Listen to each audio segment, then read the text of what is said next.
बोला.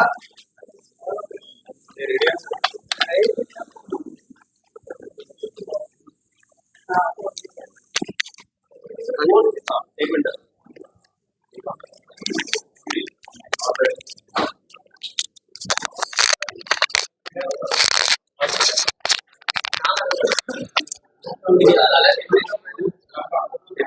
तुम्ही कशाला आलात?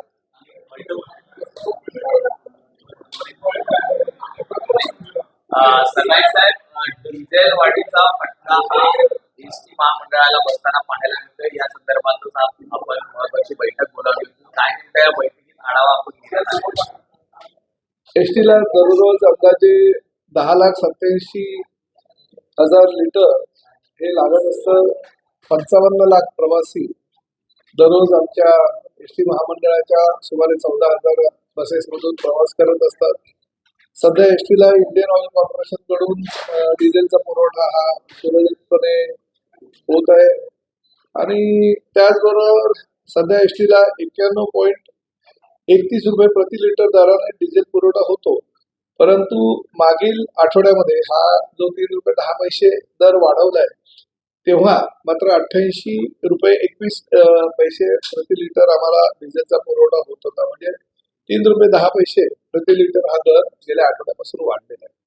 सध्या दरवाढीमुळे दिवसाला 33,70,000 रुपये जास्त हे आम्हाला मोजावे लागत आहेत इंडियन ऑइलला आणि त्यामुळे दरवाढीमुळे दर महिन्याला 10 कोटी रुपये अंदाजे तर वर्षाला 124 कोटी रुपये आजच्या जी दरवाढ झालेली आहे त्यामुळे ही महामंडळाला 124 कोटी रुपयाचा नुकसान जे आहे, घाटा जो आहे तो सहन करावा लागणार आहे. आज बैठक घेतल्यानंतर बैठकीमध्ये अनेक गोष्टींची चर्चा झाली. आमच्या वरिष्ठ अधिकारी सगळे उपस्थित होते आणि अजून काय फरक पडेल, कारण जागतिक पातळीवर युद्धाचा भडका हा फार मोठ्या प्रमाणामध्ये होईल अशी अपेक्षा व्यक्त केली जात आहे. देशाचे पंतप्रधान आदरणीय नरेंद्र मोदीजी यांनी एक काटकसर करण्याच्या सूचना सर्व संबंधित विभागाला केलेल्या आहे. किंवा ही इंधनाचा जो तुटवडा आहे तो देशामध्ये होऊ नये यासाठी ते आता विविध देशांचा दौरा करतात आणि त्यामुळे भविष्यामध्ये अजून काय होईल हे आताच सांगता येत नाही. आता जरी 3 रुपये दरवाढ झाली तरी केंद्र आणि राज्य शासनाने जर त्यावर काही मात करून एसटी महामंडळाला विशेष सवलत जर देण्याचा निर्णय घेतला तर मात्र आम्हाला दरवाढ करता येणार नाही. राजस्थानमध्ये एसटी महामंडळाला वॅट मध्ये सूट दिलेली आहे. ती सूट जरी आम्हाला या ठिकाणी दिली तरी आमचं फार मोठ्या प्रमाणात जो नुकसान होणार आहे ते होणार नाही. त्यामुळे ह्या सगळ्या बाबींची चर्चा करण्यात आली. उद्या योगायोगानं कॅबिनेट असल्या कारणानं आदरणीय मुख्यमंत्र्यांकडेच वित्त विभाग असल्या कारणानं काही एसटी महामंडळाच्या माध्यमातून पत्र देण्याचा आम्ही निश्चित केलेला आहे आणि त्यामुळे माननीय पंतप्रधानांची भूमिका, माननीय मुख्यमंत्र्यांची भूमिका ही आमच्या दृष्टीनं फार निर्णायक ठरणार आहे. त्यामुळे मे एंड पर्यंत म्हणजे 30 तारखेपर्यंत आम्ही थांबण्याचा निर्णय घेतलेला आहे आणि पुढील 10 ते 12 दिवसामध्ये काय निर्णय केंद्र आणि राज्य शासनाचा होतो त्यावर अवलंबून राहून वेगवेगळ्या प्रकारे जर आमच्या मागण्यांची पूर्तता केंद्र आणि राज्य शासनाने केली तर आम्हाला दरवाढ करता येणार नाही. परंतु जर ती पूर्तता नाही केली आणि अजूनही काही डिझेलचे भाव वाढले किंवा अजून इंधनाचे भाव पुढे अजून मोठ्या प्रमाणात वाढले तर मात्र दरवाढ अटळ. परंतु जर इंधनाची जी दरवाढ जी झाली आहे ती जर रद्द झाली, अजून त्यामध्ये जर मागे घेतली जी 3 रुपये 10 पैसे झालेली आहे ती, तर मात्र आम्हाला दरवाढ एसटीची करण्याची आवश्यकता भासणार. नेमकी दरवाढ किती होऊ शकते, एकूणच या सगळ्या गोष्टींचा परिणाम नाही, मी तुम्हाला सांगतो दरवाढ किती होऊ शकते हे आज आम्ही काय कुणीही सांगू शकत नाही. आज 3 रुपये 10 पैसे दरवाढ डिझेलची झालेली आहे, ती कदाचित मागे सुद्धा घेऊ शकतात किंवा कमी सुद्धा होऊ शकते, कारण शेवटी केंद्र आणि राज्य शासनाची ती भूमिका निर्णायक ठरणार आहे. उद्या 3 रुपये 10 पैसे झालेली जी दरवाढ आहे ती अजून 10% जर वाढली, अजून त्यामध्ये जर काय वाढ झाली तर मग आम्हाला दरवाढ सुद्धा अजून मोठ्या प्रमाणात करावी लागेल. त्यामुळे ह्या सगळ्या पार्श्वभूमीवर 10 ते 12 दिवस थांबून 30 मे पर्यंत या बाबतीतला काही निर्णय होतो केंद्र आणि राज्य शासनाचा हे बघूनच आम्ही पुढील महिन्यामध्ये दरवाढीचा निर्णय केला. इतर ज्या सवलती आहेत महिलांना असेल इतरांना असेल त्यामध्ये काही बदल करण्यात आले? बिलकुल बदल होणार नाही. राज्य शासनाची भूमिका कायम आहे. ज्येष्ठ नागरिकांना जी सूट दिलेली आहे ती कायम राहणार. महिलांना 50% जी सूट दिलेली आहे आमच्या लाडक्या बहिणींना ती कायम राहणार. आमचे दिव्यांग किंवा आमचे पत्रकार किंवा आमचे अजून काही घटक जे आहेत त्या दिलेल्या ज्या सवलती आहेत त्या लागू राहणार आहेत. त्यामध्ये काहीही आम्हाला बदल करता येणार नाही कारण राज्य शासनाचीच ती भूमिका आहे. परंतु फक्त डिझेलच्या दरवाढीमुळे जर भविष्यामध्ये काही करावं लागलं तरच आम्हाला तो दरवाढीचा निर्णय घ्यावा लागेल. लाडक्या बहिणीची जी आपण एसटी मध्ये सवलत दिलेली आहे किंवा ज्येष्ठ नागरिकांना जी सवलत दिलेली आहे त्याचा फटकाही देखील या तोट्याला होऊ शकतो. नाही बघा, राज्य शासनाची भूमिका आहे, शासन आहे. महायुती सरकारनं निर्णय घेतलेले आहे. मुख्यमंत्री म्हणून काम करत असताना एकनाथ शिंदे साहेबांनी लाडक्या बहिणींना जी सवलत दिलेली आहे किंवा आमच्या ज्येष्ठ नागरिकांना जी सवलत दिलेली आहे ती शासनाची भूमिका आहे आणि ती सवलत दिली किंवा त्या योजना आम्ही राबवल्या म्हणून किंवा आम्ही आज राज्यामध्ये सत्तेवर आलेलो आहोत आणि आज सत्तेवर आल्यानंतर जर ती आम्ही घोषणा केलेल्या योजना जर बंद केल्या तर ते योग्य होणार नाही. आमच्यावर लोक विश्वास ठेवणार नाही. त्यामुळे ज्या सवलतीचा लाभ सर्वसामान्य जनतेला आता मिळतोय तो कायम राहतील.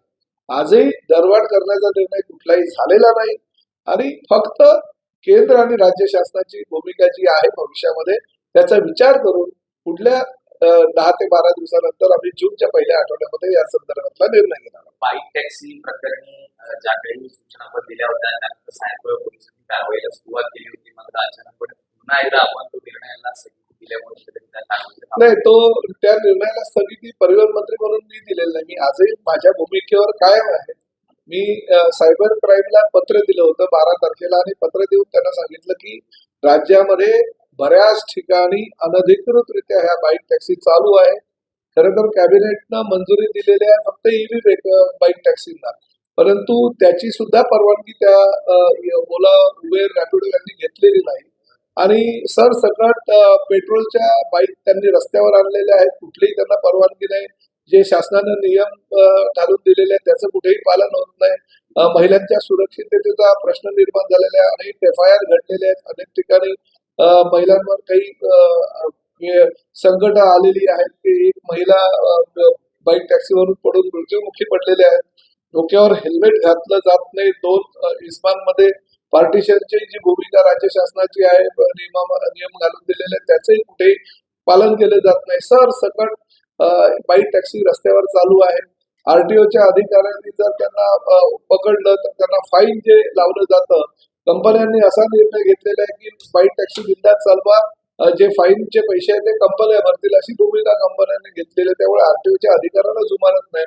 तर महाराष्ट्रामध्ये हे अशा पद्धतीचं जर ओला, उबेर, रॅपिडो सारख्या कंपन्या चुकीच्या पद्धतीनं जर इलिगल बाईक्स या रस्त्यावर आणत असेल तर त्याला निर्बंध हे घालावेच लागतील.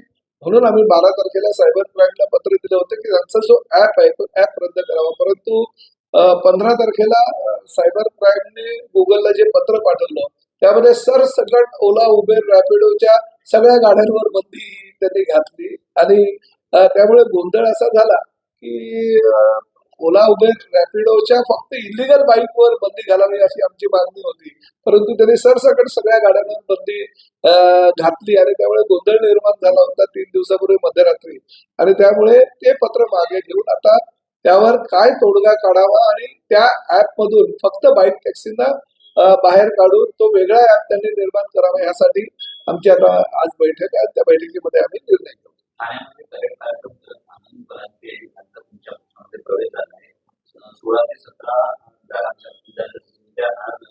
घोषणा झाली आहे त्या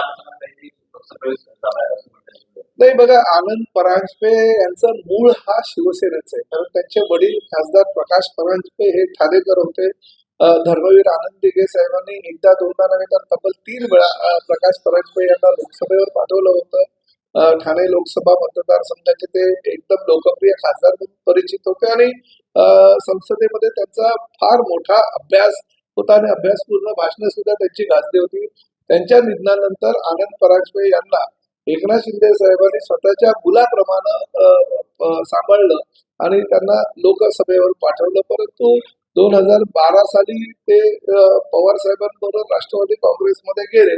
आता 14 वर्षानंतर त्यांना थोडासा पश्चाताप झाला म्हणून ते आता परत आलेले. त्यामुळे परंतु त्यांचं मूळ रक्त मात्र शिवसेनेचं असल्याकारणाने ते स्वगृही परत आले. परंतु एक गोष्ट मात्र ह्या काळामध्ये श्रीकांत शिंदे नावाचं एक नवीन युवा नेतृत्व तयार झालं. कारण आनंद परांजपे नसल्यामुळे श्रीकांत शिंदेना त्यावेळेस लोकसभेचा उमेदवार तरुण उच्च शिक्षित व्यक्तिमत्व म्हणून त्यांना लोकसभेला उभं केलं आणि प्रचंड मताधिक्याने जनतेने त्यांना निवडून दिलं. त्यामुळे मला असं वाटतं की आनंद परांजपे यांना त्यांच्यावर सुद्धा भविष्यामध्ये कुठेही अन्याय होणार नाही, त्यांना न्याय मिळेल आमच्या पक्षामध्ये, अशी भूमिका एकनाथ शिंदे साहेबांनी श्रीकांत शिंदे साहेबांनी घेतली. विधानसभा उद्धव ठाकरे फक्त 32% नाही, 32% नाही, 31.41%. त्यावरती आपली प्रतिक्रिया नाही, बघा, विधान परिषद किंवा विधानसभा लोकप्रतिनिधी म्हणून सर्वसामान्य जनतेनं फार मोठ्या विश्वासानं आम्हाला निवडून दिलेलं असतं.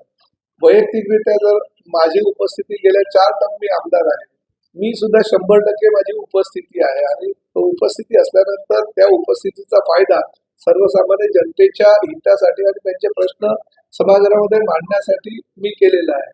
आता उद्धव साहेबांना जनतेनं मुख्यमंत्री पदावर विराजमान केलं होतं. काही ठिकाणी त्यांनी मंत्रालयातली उपस्थिती सुद्धा फार कमी होती. सभागृहातली आता विधान परिषदेचे सदस्य म्हणून उपस्थिती फार कमी येतात. मला असं वाटतं की त्यांनी जो निर्णय घेतलाय परत विधान परिषदेला न उभं राहण्याचा, त्यांच्यासाठी तर योग्यच निर्णय आहे. दानवेंना आता संधी उपलब्ध झालेली आहे, त्यांनी आपली कर्तृत्व सिद्ध करावं आणि 100% उपस्थित राहावं.